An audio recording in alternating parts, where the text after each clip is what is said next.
If you need any Xbox or PlayStation codes or anything gaming related, check the referral links down in the description. They'll take you to g2a.com. They already have a discount on most of their goods already, and with the code CHES at checkout, you can get yourself an extra 3% off as well. Hey guys, how's it going? Ches back again and welcome to episode number 161 of the Career Mode Road to Glory here on FIFA 15. We start with a qualifier for the Europa League. Obviously we finished 7th in the league last year, and as such we've been thrown into the third round of the qualifying stages for the Europa League. Now, we were in the Europa League last year and managed to get to the semi-final stage.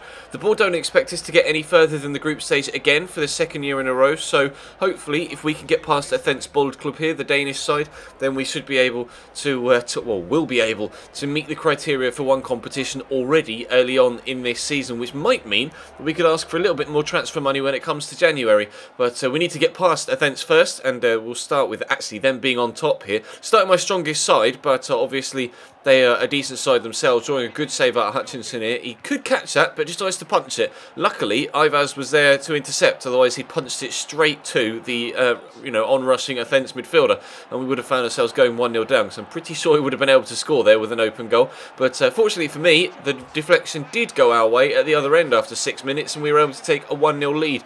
Yusuf Poulsen, our most definitely in form striker right now, obviously scored a hat-trick in the first Barclays Premier League game of the season, to add to the brace that he scored in the second or third friendly of the season, and the other game in the last episode. We won, was it 5-2 against Saint Etienne and then 4-1 against Crystal Palace. We had to rely on defenders being in the way, though, to stop them here from getting an equaliser. It was a good strike from their midfielder, actually, and that was arrowing towards the top corner. Luckily for me, though, defensive positioning was on point, and which makes a change for me in this particular game, but we were able to keep them out, and we were lucky there. Missing an open goal there, Badul, and all he had to do was head that back into an empty net, as again, Hutchinson's save was good initially, but not really putting it in a safe place when he does make the save. Yusuf Poulsen, though, has his shot really well saved by their goalkeeper, and he wasn't really the best at pushing the ball away to safety there. He just kind of hit him and bounced away, but luckily for him, as was the case with me earlier on, the shot fell straight to a defender. But if you notice, I don't know whether you saw in the build-up to that goal, he was offside when the ball was played through, but the linesman on the far side, you'll have to go back and watch that because I was still making the previous point.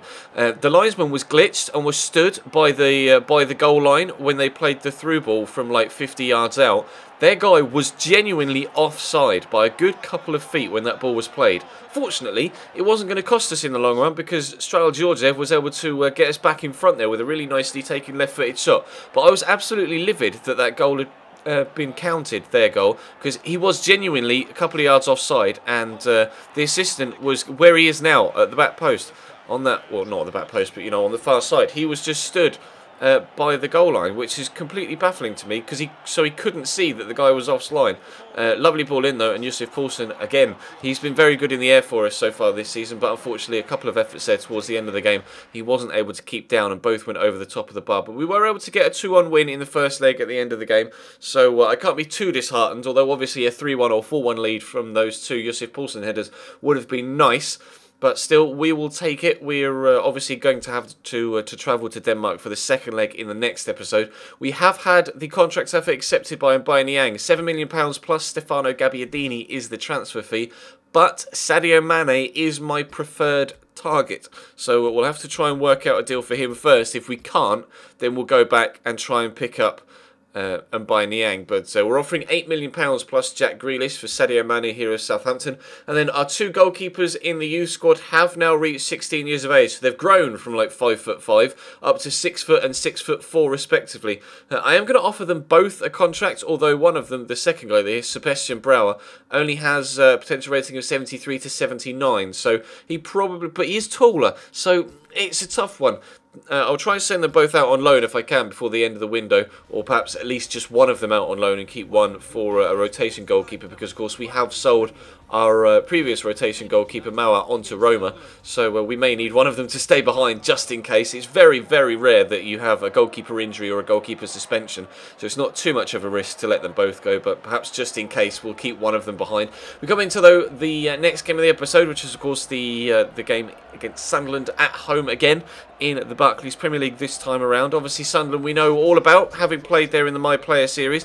They've got a couple of new faces in there. Kolar, the goalkeeper, I'm really not sure who he is. They've got Luke de Jong up top, who obviously we know well from our time at PSV when we streamed career mode on Twitch. And to be honest, I wasn't too keen on Luke de Jong, but we know that under the CPU's control, he can be a very, very good goalkeeper. We do manage to scrape a corner there at the far side, thanks to a last-minute slide from the defender that stopped me from getting the cross in, but they didn't stop us from scoring a goal. Adarabioyo was on hand to header in the ball from the corner, and 27 minutes in, we have ourselves a 1-0 lead at home here against Sunderland, which is very much welcomed. Obviously, we have only played one Barclays Premier League game to this point and got the 4-1 victory against Crystal Palace in the last episode on Wednesday, and you don't stop Callum Wilson when you give the ball away in midfield and let him just run at you. He's so quick. All of our strikers are absolutely rapid this year in this fourth season. Yusuf Poulsen, Kwesi Appiah, obviously Strahl Georgiev and Callum Wilson as well. And they give the ball away in the midfield again, this time in the second half. Bayerin going to dink it over. Wasn't too sure which striker was going to get on the end of that. Eventually it was Callum Wilson to score his second of the game. But I was a little bit concerned that Strahl Georgiev was going to be in the way there, and either it was just going to hit him on the way over, or I was going to kick it against him when I had the shot with Callum Wilson. Luckily though it didn't, and we were able to slot it into the bottom corner. They were on the attack though a few minutes later, and they were going to get themselves a goal back here. Hutchinson again, good save, but not getting it to safety. And then, to be fair, my ability or my attempt to play it out from the back was pretty much terrible as well. So they played it back in after we gave the ball away. Both sides really lax in possession in the midfield, causing all sorts of problems for each other. And they were able to get one back, but we do get a 3-1 victory. A brace from Callum Wilson, a goal from Adarabioyo from the corner. Unfortunately, Adam Johnson was able to get them one back, but it didn't really cost us in the end. A 3-1 victory to go hand in hand with our 4-1 victory.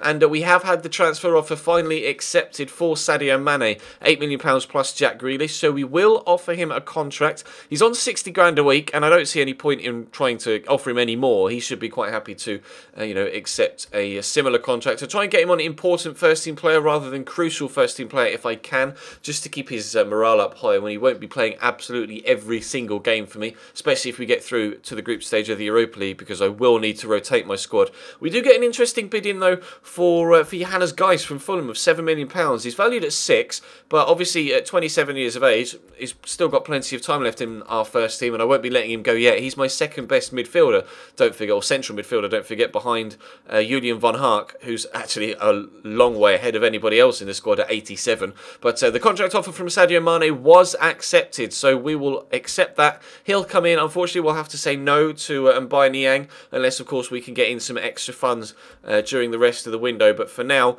unfortunately, Mbai Niang is going to have his offer from Borussia Dortmund rejected. So Stefano Gabbiadini stays with us. Reading did accept the counter offer of 1.2 million from Nzuzi Toko, so that will get added onto the transfer budget. So we have slightly more than we do after rejecting that Mbai Niang contract. But the young goalkeeper Sebastian Brauer has accepted the contract. He was the guy that was potential of 73 to 79. Still waiting to hear from the other Sebastian that was potential rating of 77 to 83. But yeah, as you can see, confirmation Nzuzi has gone to Reading for 1.2 million, which adds an extra million into our transfer budget. Another offer for Johannes Geis, this time from PSV for £8 million. But again, I'll be rejecting that. He doesn't have too long left on his contract, but obviously I will be offering him a new one, and he's still one of my best central midfielders. So he'll be staying, but we currently have about £6.5 million plus about £50,000 in the wage budget to throw about in the rest of this window. Still looking for a wide player, but if I can get someone in that's a little bit cheaper than Mbai Niang, then that would be preferable. Someone perhaps like Andreas Ebeglin here. As you can see, 24 years of age, 77 rated. Not absolutely rapid, but seems to be, fast enough and good ball control and dribbling, etc. So he could be quite good.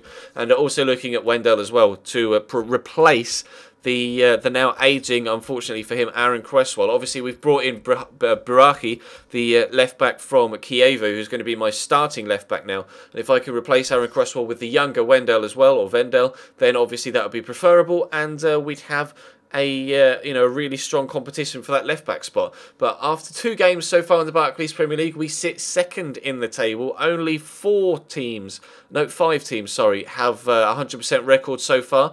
and ourselves, Norwich, Manchester United, Liverpool and Newcastle. Newcastle top of the table on goal difference. They've scored 7, conceded just the 1, whereas we've conceded the 2 after scoring 7. So they're in just as good a form as us. Liverpool have only scored 1 less than us and only conceded 2 as well. So a lot of sides playing good football so far. But we'll have the final games of the of the summer transfer window in the next episode tomorrow, as well as transfer deadline day as well. So all transfer business will be rounded up in tomorrow's episode. But that's all for today's. Thank you very much for watching. I will be streaming Formula 1 tonight, hopefully, over on twitch.tv/Chesnoy Gaming. So follow the link in the description to my Twitch if you haven't already.